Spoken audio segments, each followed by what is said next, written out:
Alright, तो अब शुरू करते हैं। सबसे पहले मैं थोड़ा सा क्विक इंट्रोडक्शन दे देती हूँ। So hi, my name is Pranjal and I am here to guide you for subject called as BSOG 171। और इस सब्जेक्ट में मैंने ऑलरेडी एक चैप्टर कंप्लीट करा दिया, यूनिट 4। मैंने ब्लॉक 2 पहले स्टार्ट किया था, उसमें यूनिट 4 मैंने कंप्लीट करा दी है। और यूनिट 5 का मैंने फर्स्ट पार्ट कंप्लीट करा दिया, मतलब half of the portion of unit 5 is completed, and in this session we are going to complete the rest of the half portion. So I'm just going to share my screen right now.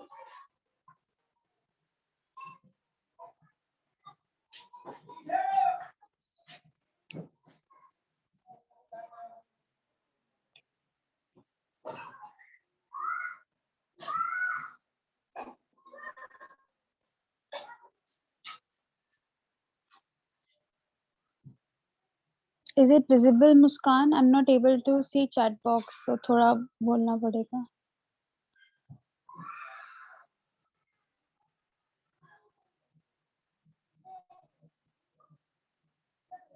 All right. So मैंने already complete करा दिया है part 1. So you can go through with the YouTube video. उसमें सारा मैंने clear कर दिया. यहाँ पे हम लोग rest of the I guess 3-4 topics बचे जो हम complete करेंगे. The first one is, तो पहले हम थोड़ा सा इंट्रोडक्शन दे देते हैं वरना कुछ समझ नहीं आएगा. इस चैप्टर का नाम है urban India. Urban India in the sense हम यहाँ पे अर्बनाइजेशन, सिर्फ एक हम सिटीज के बारे में बात करेंगे कि कैसे वो फॉर्म आउट हुई हैं, किस तरीके से पूरा उनका स्ट्रक्चर है. अच्छा, I also ask you one question, तुम फर्स्ट ईयर की हो या फिर सेकंड ईयर की?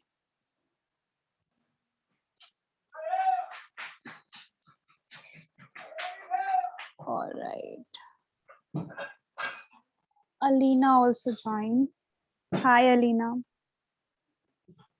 हेलो. ओके, सो अलीना तुम भी फर्स्ट टाइम क्लास मेरी ले रहे हो? ठीक है, तो मैं एक क्विक इंट्रोडक्शन तुम्हें भी दे देती हूँ. Hi, my name is Pranjal and I'm here to guide you for the subject called as BSOG, जिसमें I have completed Unit 4. Block 2 की Unit 4 मैंने complete कर दी है. और if you wanted to check the video, you can go through it in the YouTube. और यहाँ पे Unit 5 का मैंने Part 1 complete करा दिया है. ये मेरा Part 2 है. So इन दिस चैप्टर हम लोग इसमें पढ़ेंगे अर्बन इंडिया के बारे में. हमने पढ़ा है थोड़ा सा पहले भी, तो मैं उसका हल्का सा एक इंट्रोडक्शन दे देती हूँ कि अर्बन इंडिया में है क्या एग्जैक्टली. और अर्बन इंडिया मींस कि जो सिटी की लाइफ है वो किस तरीके से इम्पैक्ट करती है हमारी, एक तो रूरल पॉपुलेशन को और साथ ही में अर्बन इंडिया के लोगों को. ये हमने प्रीवियसली पढ़ा था. So right now in this session we are going to cover 3 important topics, that is urbanization in ancient India and urbanization under colonialism, urbanization in independent India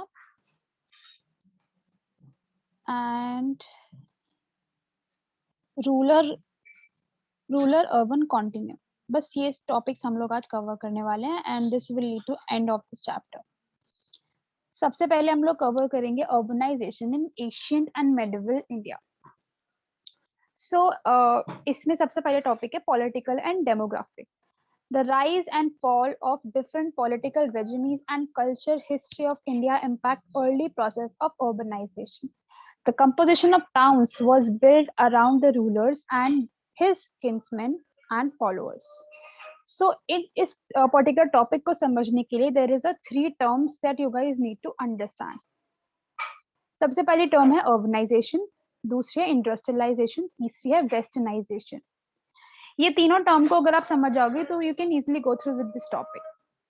सबसे पहले अर्बनाइजेशन. अर्बनाइजेशन का मतलब होता है जब रूरल एरिया के लोग एक रूरल एरिया से अर्बन एरियाज में शिफ्ट होते हैं, उसको बोलते हैं अर्बनाइजेशन. और वो क्यों शिफ्ट होते हैं? For the better employment. ठीक है, तो ये होता है urbanisation. Second point is westernisation. Westernisation का मतलब होता है जब अर्बन के लोग, मतलब सिटीज के लोग फॉलो करते हैं बाहर का कल्चर.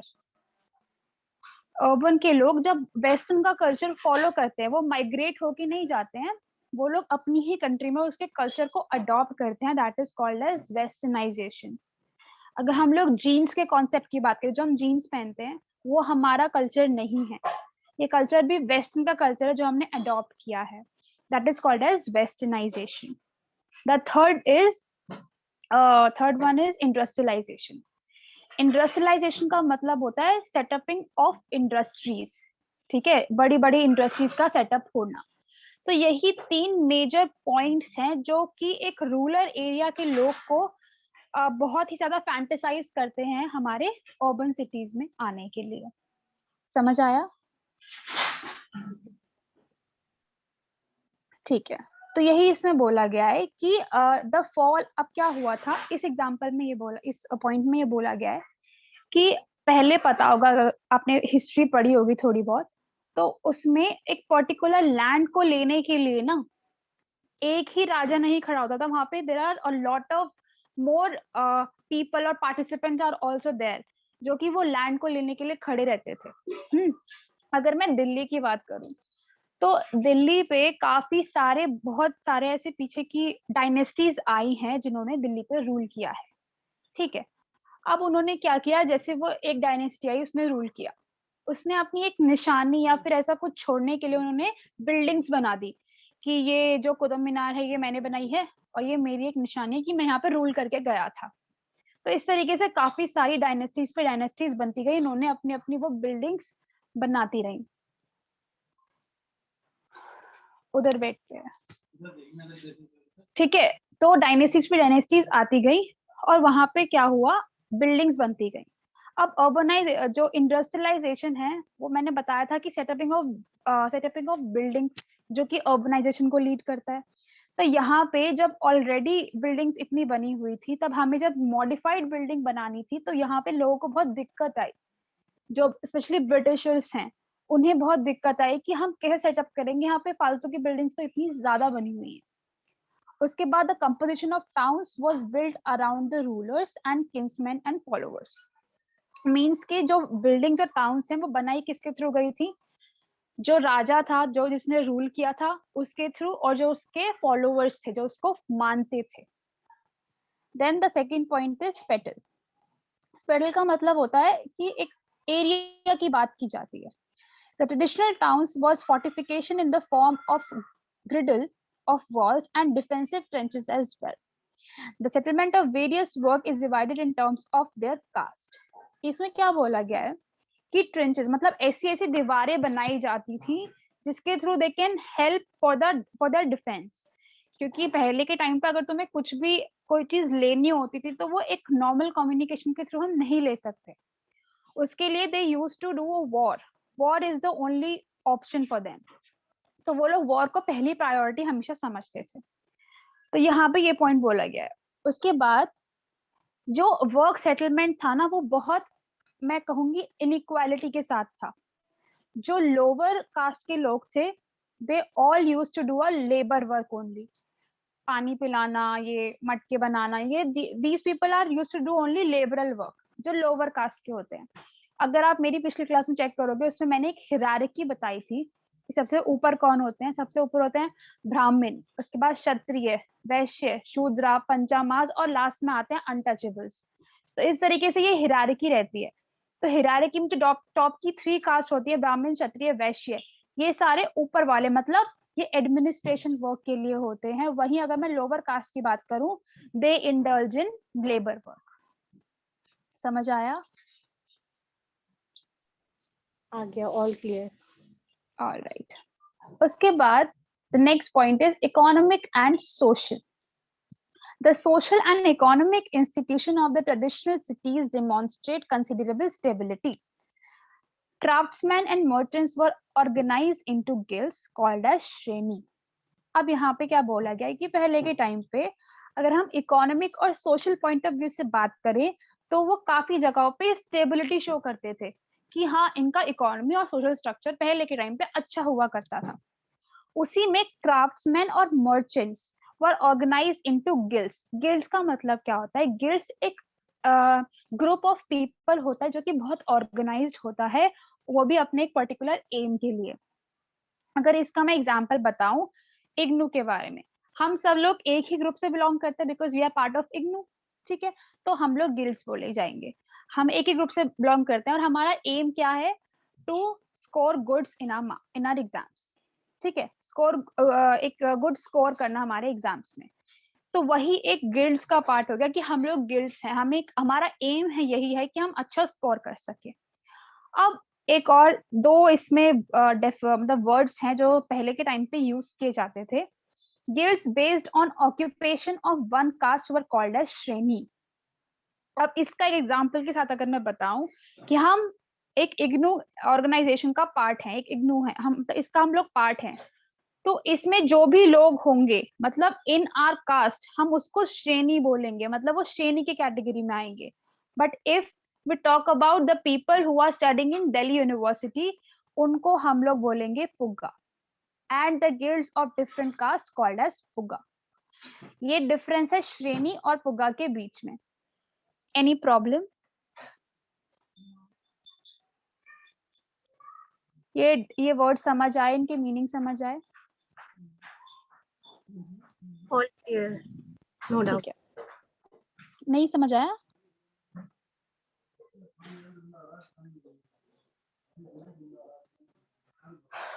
एक बार मैं चेक कर लेती हूँ कितने मेंबर्स हैं। Siddharth, Siddharth, okay, screen visible है मेरी? Yes. All right. The important function of traditional towns like banking, trading, manufacturing, etc. ये इनकी important functions होते थे, banking हो गई, trading हो गई, manufacturing हो गई. Now the next topic is urbanization under colonialism. Colonialism का मतलब क्या होता है? Setting of different colonies. और ये कॉलोनीज गलियां नहीं होती है, कॉलोनीज का मतलब होता है कि एक पर्टिकुलर सेक्टर को स्टेब्लिश करना, कि ये इकोनॉमी सेक्टर है, ये हमारा सोशल सेक्टर है, ये एडमिनिस्ट्रेशन सेक्टर है, तो वो कॉलोनीज को सेटअप करना। अब अर्बनाइजेशन में कॉलोनीज का भी हुआ। The new face is come under the rulership of European and colonial trade to India. अब एक नया फेज शुरू हुआ जो कि यूरोपियन कॉलोनियल ट्रेड ने शुरू किया था, जहाँ पे जो कोस्टल एरियाज हैं वो ports become important trading centres. Coastal areas, जहाँ पे कोस्टल एरियाज वो होते हैं जो कि हम आराम से ट्रेडिंग कर सके, एक एरिया से दूसरे एरिया में जाने में दिक्कत ना हो, जो बॉर्डर लाइन वाले एरियाज कंट्रीज होती हैं। तो वो एरियाज जो है वो इम्पोर्टेंट बन गए हमारे ट्रेडिंग के लिए, कि मेरी कंट्री में ये चीज अच्छी है तो हम ये ट्रेड कर सकते हैं दूसरी कंट्री से, ये लेके हम लोग ये दे सकते हैं। तो this is the coastal area, यहाँ पे ट्रेडिंग बहुत ज्यादा बढ़ गई। अब वो ऐसी कंट्रीज कौन सी थी, like Calcutta, Bombay, Madras become centre at as British empire consolidate itself in India. Means British empire, जो पूरा ही एम्पायर है वो, मतलब पूरा नहीं कहूंगी बट काफी सारे लोग वहां पे उन्होंने अपने आप को स्प्रेड आउट कर दिया था कि हम ही इस पे रूल करेंगे लाइफ टाइम तक। The process of handling this new thing become easier because of good modes of communication. अब जब ये ब्रिटिशर्स आए थे, यूरोपियंस आए थे, इन्होंने मतलब हम ये नहीं, काफी चीजें उन्होंने बुरी करी थी बट उसमें से 10% उन्होंने कुछ अच्छा भी करा था। जैसे उन्होंने रेलवेज का इतना अच्छा सेटअप किया था, साथ में रोड्स इतनी अच्छी हमारी बनवाई थी, वाटर वेव्स इतना अच्छा, ये सब चीजें उन्होंने सब बहुत अच्छी बनाई थी जिसके through the communication mode is better और लोग एक एरिया से। हाँ, कुछ कहना है? हाँ, फर्स्ट पॉइंट आप रिपीट करोगे फिर से? ये अर्बनाइजेशन अंडर कॉलोनियलिज्म वाला जी। ऑलराइट। सो इसमें क्या हुआ, अब सबसे पहले समझना है कॉलोनियलिज्म का मतलब। इसका मतलब ये है कि सेटअपिंग ऑफ न्यू कॉलोनीज। पहले हमारे क्या होता था, विलेजेस में क्या होता है, पंचायत होती है। पंचायत तो पता होगा ना कि 5 लोगों का एक पर्टिकुलर ग्रुप होता है, that is called as panchayat, ठीक है। वही कॉलोनियलिज्म की बात करें तो यहाँ पर एडमिनिस्ट्रेशन वाला काम बहुत ज्यादा होता है। हर एक जोन के लिए पर्टिकुलर सेक्टर्स बने हुए हैं। अभी आप अपनी खुद की पॉलिटिकल स्ट्रक्चर भी देख लो हमारे इंडिया का, उसमें मिनिस्टर ऑफ स्पोर्ट्स अलग है, होम अफेयर्स अलग है, सबकी मिनिस्ट्री बनी हुई है, सबका अपने डिपार्टमेंट्स बने हुए हैं। तो उसी तरीके से यूरोपियन कॉलोनियल यूरोपियन के लोगों ने भी यही एडमिनिस्ट्रेशन शुरू किया, जहाँ पे उन्होंने अलग अलग कॉलोनीज बनाई और उसी को ही न्यू फेज का नाम दिया गया था। The new phase come under rulership of European colonial traders to India.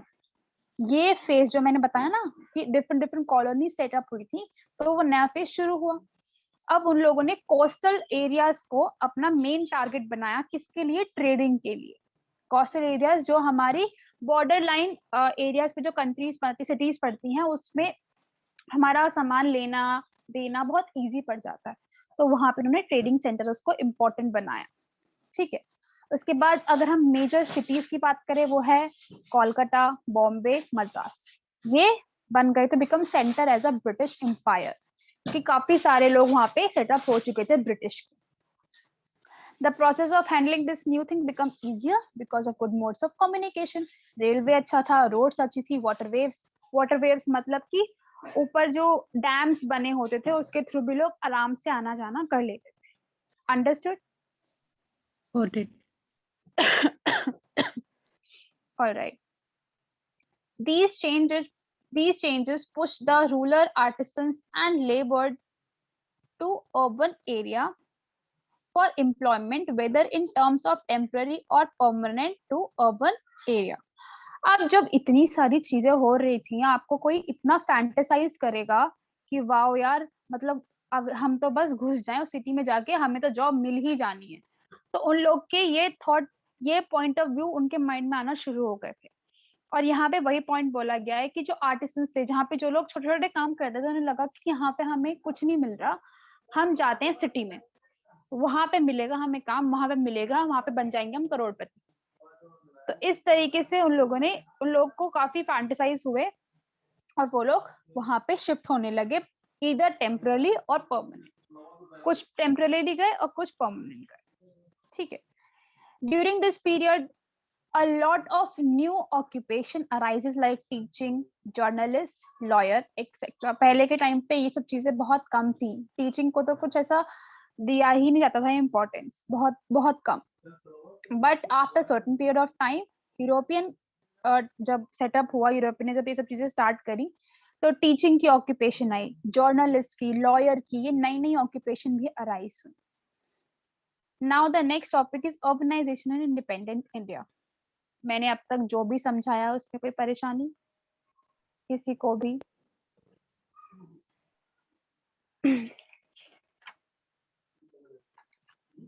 Alright, नहीं होगी शायद। ठीक है, now we are going to talk about urbanization in independent India. Main criteria for describing any area or settlement as urban was its administration setup and size, not as on economic characteristics. The definition, okay, पहले मैं ये point समझा देती हूँ। तो अगर हमें किसी भी एरिया को डिस्क्राइब करना है कि ये अर्बन एरिया के अंडर में आता है, तो हमें उसको डिस्क्राइब करने के लिए उसकी एडमिनिस्ट्रेशन हम लोग देखते थे कि उसमें कितने सारे कॉलोनीज बनी हुई है, कितने अच्छे से वो स्टेब्लिश है इन टर्म्स ऑफ देयर एडमिनिस्ट्रेशन। उस मतलब उस टाइम के अकॉर्डिंग हम लोग इकोनॉमी पे ज्यादा जोर नहीं देते थे, हम लोग एडमिनिस्ट्रेशन पे बहुत इंपॉर्टेंस देते थे। But if I talk about today's time, so Please recap what have you did till now. I just came to class. okay, बहुत लेट आई सुनैना तुम। Sorry. It's okay. Just a second, let me complete this point, then I'll go with previous one. All right, so the main criteria for describing वो ये था, वो लोग economy characteristics को कम ज्यादा उस पे वो लोग अपनी आई नहीं डालते थे। But if I talk about today's timing, तो यहाँ पे economy plays a major role. Economy नहीं तो हम भी नहीं, साफ कहें तो। बट पहले के टाइम पे ऐसा नहीं था। Then the definition adopted in 1961, an urban area is a place which is either municipal corporation or municipal area or under a town committee or a notified area committee. मतलब वही एक urban area वही है जहाँ पे ये सारे के सारे एडमिनिस्ट्रेशन वाले दरवाजे खुले हैं। अगर वो नहीं तो हमारी अर्बनाइजेशन, हमारा एक अर्बन एरिया नहीं। ठीक है, तो ये था हमारा urbanisation in independent India. The census of India has broadly categorized urban area into following types. अब ये कुछ टाइप्स हैं जो कि बहुत इंपॉर्टेंट हैं, समझ के थोड़ा सा पढ़, ठीक है। सैचुरेट, क्या प्रोनाउंस करेंगे इसको, स्टैट्यूटरी टाउन्स। मैंने गलत प्रोनाउंस किया तो प्लीज करेक्ट कर लेना खुद ही। All places with municipality corporation cantonments board notified towns area are committees. मतलब कि जो ये पर्टिकुलर टर्म है, इसका मतलब ये है कि वो एरिया जहाँ पे ये सारे म्युनिसिपैलिटी कॉर्पोरेशन और ये नोटिफाइड टाउन्स, मतलब एक अच्छा खासा एडमिनिस्ट्रेशन सेटअप है, तो वो इस टाउन के अंदर, इस कैटेगरी के टाउन के अंदर इंक्लूड होगा। ठीक है।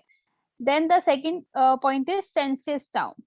All village with minimum population of 5,000 people and at least 75% of male working population engaged in non-agriculture activities and population density at least 400% square kilometer. Census town का मतलब होता है कि ये टाउन के बारे में बात की जा रही है, ठीक है, एक पर्टिकुलर टाउन, टाउन विलेज में ही आता है, ठीक है। टाउन में ये बोला गया है कि all village with minimum population of 5,000, जिसकी 75% ऑफ पॉपुलेशन, वो भी मेल पॉपुलेशन, वर्किंग होनी चाहिए, वो भी किसी नॉन एग्रीकल्चर में। यहाँ पे मेल की ही स्पेसिफिकली बात की गई है। कितना गंदा इसमें बोला गया, मतलब ये बुक से ही मैंने लिखा है पूरी लाइन। इसमें बोला गया सिर्फ मेल पॉपुलेशन, मतलब पहले के टाइम पे females are always considering to household work only. I don't know why. यहाँ पे 75% इसमें ये क्राइटेरिया होना चाहिए कि सेंसस टाउन आप तभी कहलाओगे जब आपके विलेज का 5,000 आपके विलेज में लोग होंगे, plus 75% of male working population engaged in non agriculture activities and population density at least 400% पर स्क्वायर किलोमीटर। मतलब हर पर स्क्वायर किलोमीटर एरिया में बस 400 लोग ही होने चाहिए, ज्यादा नहीं होने चाहिए। उसके बाद urban agglomeration, it continue urban spreading comprising one or more towns। इसका मतलब ये है कि जब इतने सारे लोग एक एरिया से दूसरे एरिया में ट्रांसफर हो रहे हैं, मतलब अर्बनाइजेशन हो रहा है ना, जब हमारे विलेजेस के लोग, रूरल एरिया के लोग अर्बन एरिया में ट्रांसफर हो रहे हैं, तो यहाँ पे जब इतने सारे लोग, जब ऑलरेडी यहाँ पे लोग हैं और प्लस और लोग आ रहे हैं, तो वो जो एक पर्टिकुलर एरिया है वो तो छोटा पड़ेगा ही ना, कम पड़ेगा ही। तो यहाँ पे क्या हुआ, जब वो एरिया कम पड़ रहा है तो हमें और भी एरियाज बनाने पड़ रहे हैं। जब हम और एरियाज बना रहे हैं, उस प्रोसेस को हम लोग बोलेंगे अर्बन एग्लोमेरेशन। ठीक है, समझ आया? एक बार आप फर्स्ट पॉइंट दोबारा रिपीट कर दीजिए। फर्स्ट वाला, हाँ ये जो मुझे बोलना नहीं आ रहा, हाँ ठीक है। All places with municipality corporation cantonments board notified towns area. इसका मतलब ये है, बस सिंपल ये समझ लो कि वो टाउन्स जहाँ पे एडमिनिस्ट्रेशन का सेटअप बहुत अच्छा हो। ठीक है, ये वही टर्म, ये वही समझा रही है जहाँ पे एडमिनिस्ट्रेशन का सेटअप बहुत अच्छा हो। सेंसस टाउन, जहाँ पे हमारे विलेज में 5,000 लोग हैं, प्लस उसमें से 75% of population, specially male population, working in non agriculture activities. ठीक है, समझ आ गया? आ गया। ठीक है, एक सिंपल क्रिस्पी वर्ड अगर फर्स्ट पॉइंट के रखें, दैट इज एडमिनिस्ट्रेशन वर्क। ठीक है, चलो आगे बढ़ते हैं।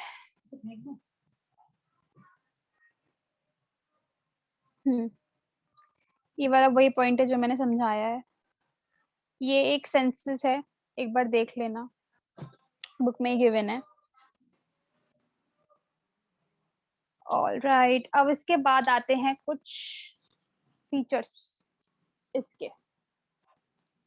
एक तो छूट गया, हाँ ये रहा। Now look at the different dimensions of urbanization in independent India. demographic. In post-independence period, urban population has significantly increases. अगर मैं इस point को एक crispy point में बता देती हूँ, मैं इतना पढ़ने का कोई जरूरत नहीं है, मैं बताती हूँ. इसमें क्या बोला गया था कि urban population in India has increased 25.8 million. 1901 year में हमारी पॉपुलेशन 25.8 बिलियन बढ़ चुकी थी, मतलब इतनी थी. उसके बाद 1951 में 62.4 हुई, फिर 2001 में 285.4 मिलियन हो गई. और ये इंक्रीजमेंट जो हमारा हो रहा है वो क्यों हो रहा है? मैंने पहले पॉइंट समझाया, दैट इज अर्बनाइजेशन. अर्बनाइजेशन की वजह से ये सब हो रहा है, क्योंकि रूरल एरिया के लोग जब अर्बन एरिया में ट्रांसफर हो रहे हैं, वो भी बहुत बड़ी अमाउंट में, एक दो नहीं आ रहा, यहाँ पे बजेस में, मतलब कि thousands of people transforming from rural area to urban area. तो इस रीजन से हमारी डेमोग्राफिक, इस रीजन से हमारा ये पॉपुलेशन में इतना बड़ा इंक्रीजमेंट आ रहा है. ठीक है, मतलब 10% का इंक्रीजमेंट आ रहा है. ये एक पॉपुलेशन का चार्ट है, just go through with that. अब ये कुछ पॉइंट्स हैं, हम उसको समझते हैं. समझ आया जो मैंने पहले समझाया? कोई कुछ ना समझ आया तो बोल दो. All clear. क्लियर. अच्छा हाँ, मुझे पीछे का भी समझाना था, तो भूल गई थी. चलो ये पॉइंट्स मैं बाद में समझाती हूँ. Sunaina, are you there? Yeah. ठीक है, तो मैंने तुम्हारे लिए स्पेशली मैं दोबारा से समझाती हूँ, रिकैप. बट अभी रिकॉर्डिंग चल रही है, can I do it later, मतलब जब पूरा कंप्लीट हो जाए? Is it okay? Yeah. ठीक है, थोड़ा सा रहता है बस, ये कंप्लीट करके then I will go through with the previous one. ठीक है, there is a topic called age spatial. इसकी मैं पढ़ूंगी नहीं, काफी बड़ा है, मैं एक शॉर्ट एंड क्रिस्पी बता देती हूँ. स्पेटल का मतलब होता है एक ऑक्यूपाइड एरिया के बारे में बात करना. ठीक है, इसमें बोला गया है कि जब एक, अब जैसे कि मैं तुम्हें एक एग्जांपल के साथ ये पॉइंट समझाती हूँ. इस पॉइंट में ये बताया गया है कि जब कोई रूरल एरिया का आदमी या औरत एक एरिया से दूसरे एरिया में ट्रांसफर किया जाता है, वो भी खुद के अपने उस पे कि हाँ हाँ मैं काम ले लूंगा, मुझे जाना चाहिए वहां पे, तो वहां पे उसने ट्रांसफर कर लिया. ठीक है, माइग्रेट हो गया वो दूसरे एरिया में. तो क्या पहुंचते ही उसको जॉब मिल जाएगी? हाँ या नहीं. ना? नहीं मिलेगी, ऑब्वियस सी बात है. You need to have skills. तुम्हें क्या काम करना है तुम्हें वो भी नहीं पता, बस तुम उठा के चल पड़े कि हाँ भाई काम चाहिए. ठीक है, यहाँ पे सबसे बड़ी अनफेयर ट्रीटमेंट हुआ था लोगों के साथ. लोगों ने सोचा कि बहुत ही फैंटेसाइज वर्ल्ड है, बहुत सारी चीजें हमें मिल जाएंगी, but what they get is unemployment. उनको सिर्फ और सिर्फ अनएम्प्लॉयमेंट ही मिला. यहाँ पर दो पॉइंट्स की बात करी गई है. फर्स्ट इज सब अर्बनाइजेशन एंड ओवर अर्बनाइजेशन. सब अर्बनाइजेशन का मतलब होता है, मतलब अर्बनाइजेशन सेटअप हुआ हमारी कंट्री में जहाँ पे हमारी लेबर डिमांड इंक्रीज हुई. ठीक है, तो ये तो हुआ हमारा सब अर्बनाइजेशन, कि मैंने एक बिल्डिंग सेटअप करी है और उसके लिए मुझे 50 लोग चाहिए. अब मैंने भाई थोड़ा बहुत, जैसे कि जो मेरे आसपास, जो मेरे अंडर में अगर मैं 10 लोग काम करते थे और अब मुझे 40 लोग चाहिए. ठीक है, तो उन 10 लोगों ने क्या किया, अपने गांव के या फिर अपने आसपास के एरिया के लोगों को बताया कि भाई मेरी कंपनी में ऐसे रिक्वायरमेंट है, and if you want to do work then you can join my company. ठीक है, तो उन्होंने ये बोला. ये होती है हमारी सब अर्बनाइजेशन. अब second point is over urbanisation. Over urbanisation क्या है? मैंने बोला मुझे सिर्फ 40 लोगों की रिक्वायरमेंट है, 10 मेरे पास है, बट उन 40 लोगों की रिक्वायरमेंट फिल करने के लिए मेरे पास 40,000 लोग आ जाते हैं. तो क्या होगा? अनएम्प्लॉयमेंट. मैं 40,000 को तो नौकरी नहीं दे सकती ना भाई, मैं तो इतनी बड़ा सेटअप नहीं है मेरा, मेरे को सिर्फ 40 लोग चाहिए. यहाँ पे अगर मेरे पास 40,000, that is called as over urbanisation. यहाँ पे वही पॉइंट के बारे में डिस्कस किया गया है. All clear? Clear. Alright, bore तो नहीं हो रहे? नहीं. The second point is economic.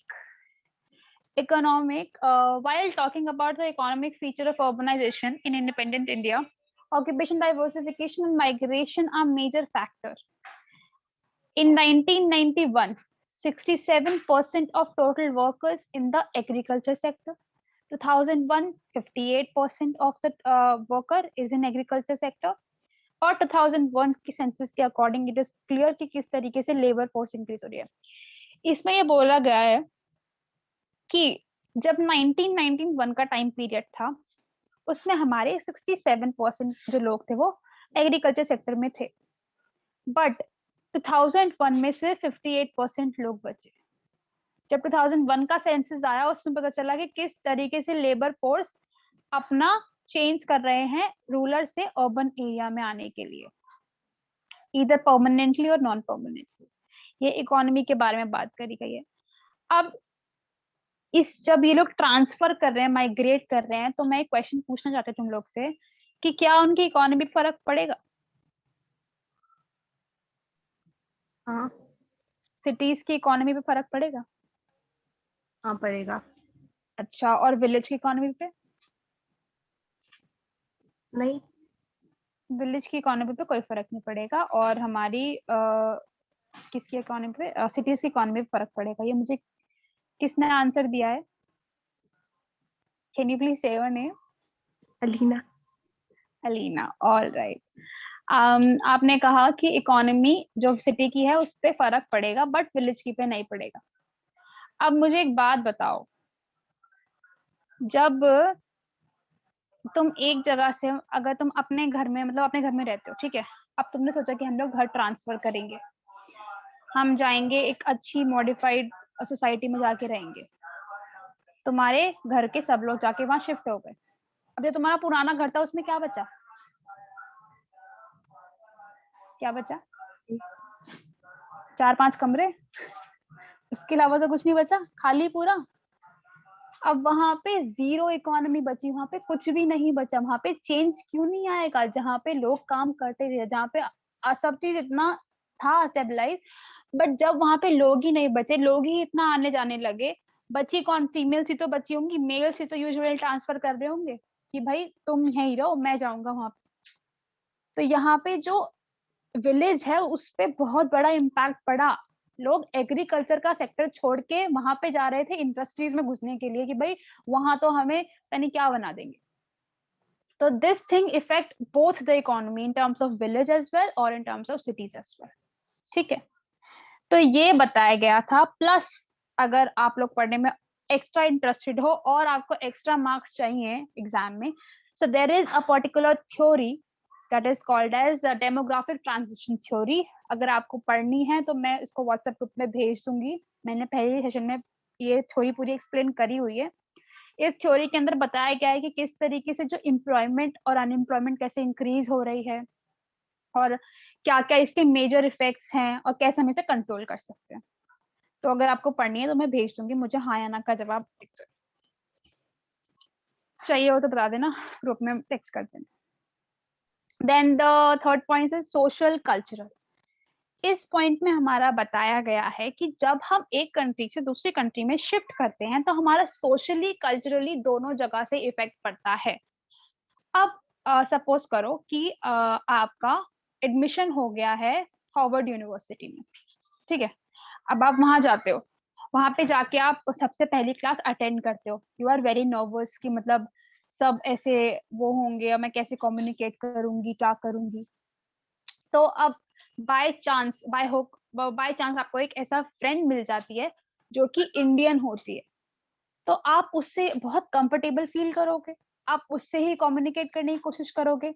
तो वही इसमें बताया गया है कि लेबर से ही कम्युनिकेट ज्यादा कर पा रही थी, बिकॉज जो अपर लोग थे, जो उनके मालिक कहूं मैं अगर, वो लोग थे, वो उनसे कम्युनिकेट बिल्कुल नहीं कर पाते, करते ही नहीं थे. They consider themselves as a superior one, राजा महाराजा, और उन लोग को तो वो कुछ समझते ही नहीं थे. तो यहाँ पे सोशल कल्चरल उनका चेंज बहुत बड़ा आया था. जहाँ पे वो सोशली इतना अच्छा अपनी फैमिली के साथ रहते थे, यहाँ पे उनको अकेले काम करना पड़ता था. जहाँ पे वो, अगर मैं एक मेल की बात करूं कि मेल अपनी फैमिली को वहीं छोड़ के आया है और अकेला यहाँ पे आके कमाने आया है, तो यहाँ पे जो सारा उसका खाना वगैरह उसकी वाइफ बनाती थी, बट यहाँ पे ही have to do all these things alone. तो ये सोशल और कल्चरली बहुत इम्पैक्ट पड़ा। ठीक है, उसके बाद यहाँ पे कास्ट भी बहुत मेजर रोल प्ले करता है। कास्ट का पता ही होगा सबको, कास्ट क्या होती है। लेकिन अगर मैं बात करूँ सिटीज की, तो सिटीज में कास्ट इतना इम्पोर्टेंट रोल नहीं प्ले करती। अगर नॉर्मल रिक्शे वाला की बात करो, काफी सारे ऐसे रिक्शे वाले होते हैं जो कि अपर कास्ट से बिलोंग करते हैं, but they are doing this thing, rickshaw puller वाला काम कर रहे हैं। क्यों? क्योंकि ऑक्यूपेशन, उनके पास अनएम्प्लॉयमेंट बहुत ज्यादा इंक्रीज हो रहा है हमारी कंट्री में। लेकिन हम विलेज की बात करें, पहले टाइम पे भी और अब के टाइम पे भी, मतलब अभी का तो नहीं बट काफी टाइम पहले जो काम डिवाइड हो रखे थे वो लोग वही काम ही करेंगे, and that's very much clear. लेकिन अगर हम लोग बात करें अभी के टाइम पे भी सिटीज में तो कुछ ऐसा नहीं है कास्ट की, आप इस कास्ट से तो आप ये काम नहीं कर सकते। हर कोई हर काम करता है। तो यहाँ पे सिटीज में caste didn't play a major role. उसके बाद the last topic is rural urban continuum. इसमें ये बताया गया है, सबसे मेन पॉइंट है, the cultural trait which are rural are very much prevalent that the village shows profounded impact of city life then. अगर हम विलेजेस की बात करें, मैं एक छोटा सा वो पूछती हूँ क्वेश्चन, कि जो रिचुअल्स होते हैं और ये सब चीजें जो होती हैं वो विलेजेस में ज्यादा होती हैं या फिर हमारी सिटीज में होती हैं? विलेज में ज्यादा होते हैं। विलेजेस में ज्यादा होती हैं।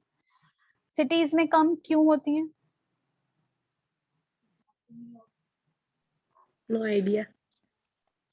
क्योंकि लोग अपने में ही इंडल्ज रहते हैं कि मेरी मीटिंग है यार, मुझे काम करना है, मैं कैसे करूंगा, ऐसे कौन सेलिब्रेट करेगा, ये सेलिब्रेट करता है तो पैसे कौन कमाएगा। In cities everybody is having money making mind only. सबके पास यही माइंड है कि भाई पैसा बनाओ, खुश रहो, सिर्फ पैसे से ही you will get all such things. But अगर हम लोग बात करें विलेजेस की, तो वहां पे अगर आप नॉर्मली आप वीडियो भी देखोगे ना यूट्यूब पे कोई, तो विलेज में हर एक फेस्टिवल को इतने अच्छे से और प्यार से मनाया जाता है जो देख के खुश अच्छा लगे। तो वही इस पॉइंट में बताया था। Then city ends and country begins.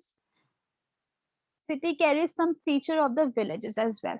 City के अंदर कुछ फीचर्स होते हैं। अब एक बात बताओ, सिटी जो है, हम लोग, हमारे पास रिचुअल्स हैं, और वो रिचुअल्स हमें कहाँ से आते हैं? वो रिचुअल्स हमें यूजुअली विलेजेस से ही मिलते हैं, क्योंकि हमारी बेसिक रूट्स ही वही हैं। पहले ये विलेज और सिटी की कोई डाइवर्सिफिकेशन थी ही नहीं। जैसे ही ये इकोनॉमी और यूरोपियन लोग आए, इन्होंने अपने क्या कहते हैं ट्रांसफर करने के लिए जो सिटीज को पोर्ट्स बना दिया, उसके बाद इन्होंने इंडस्ट्रियलाइजेशन उन्हीं जगहों पे सेटअप करी। वरना ये करने को तो विलेज में भी कर सकते थे ना, बट इन्होंने करी ही उस जगह पे। जब उस जगह पे करी तो उसको नाम दे दिया गया कि ये सिटीज हैं, ये अर्बन एरिया है, वो रूरल एरिया है। पहले ऐसी कोई डिवीजन थी ही नहीं। तो यहाँ पे वही बोला गया है कि हमारी जो बेसिक रूट्स हैं वो तो वही है ना, हमारी जितनी भी कल्चरल चीजें हैं वो हम वहीं से ही लाते हैं। ऑलराइट, देन एक और पॉइंट है, that is issues of urbanisation in India. यहाँ पे मैंने वो ऐड नहीं कर पाई, तो उस पॉइंट को मैं क्लियर कर देती हूँ ऐसी। Urbanisation of issues of urbanisation in India, कि अर्बनाइजेशन तो हो रही है बट उसके इश्यूज क्या हैं। अब मैंने इतना सबको समझाया, ये पॉइंट मुझे आप बताओ, किसी को पता है कुछ भी पॉइंट समझ आया हो तो, कि अर्बनाइजेशन जो है उसका क्या एक नेगेटिव इम्पैक्ट है? पॉजिटिव तो हमने बहुत सारे पढ़ लिए, कोई भी इम्पैक्ट नेगेटिव?